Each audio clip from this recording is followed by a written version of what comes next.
Hello friends, চলো তোমাদের সঙ্গে শেয়ার করছি আরও একটা মিনি ব্লগ।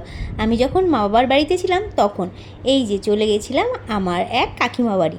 আর এখানে দেখো বোন, ও হলো ভেজিটেবিল চপ করবে তারই করছিল। আর এখানে আরেক বোন, ও হলো বাবুকে নিয়ে খেলা করছে। মানে কাকিমার দুই মেয়ে, একজন হলো মামন আর ছোটন।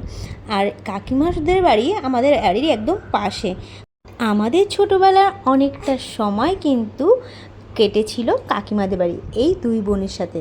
ছোটোবেলা একসঙ্গে ছুটির দিনে খেলা, সন্ধেবেলা রোজ ওদের বাড়িতে পড়তে বসা। এই দেখো তোমাদের সঙ্গে কথা বলতে বলতে এখানে আলু কাবলি করেছিল, ওর সব কিছু রেডি করে রেখেছিল, গিয়ে আমি সব কিছু বানালাম। কেননা বিয়ের আগে যখন আমরা যা কিছু খেতাম সব কিছু কিন্তু ওরা সব কিছু হেল্প করতো, সবটা আমিই করতাম। তাই বললাম চল আমিই করি। আর এদিকে বোন ভেজিটেবিল চপ করার জন্য সব কিছু রেডি করে নিয়েছে।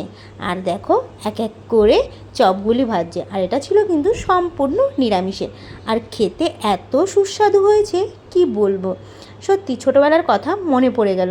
আরেকটা কথাও খুব মনে পড়ে, যখন আমাদের ঝগড়া হতো বড় বোনের সঙ্গে মামনির সাথে, ও কী করতো সন্ধ্যেবেলা কাকিমাকে নিয়ে আমাদের বাড়ি হাজির হতো। দেখো আমাদের সঙ্গে ঝগড়া হয়েছে, কথা বলছে না, মিল করে দাও, এইভাবে মিলও হয়ে যেত। সত্যি ছোটোবেলা কি মজারই ছিল, খুব মিস করি দিনগুলি।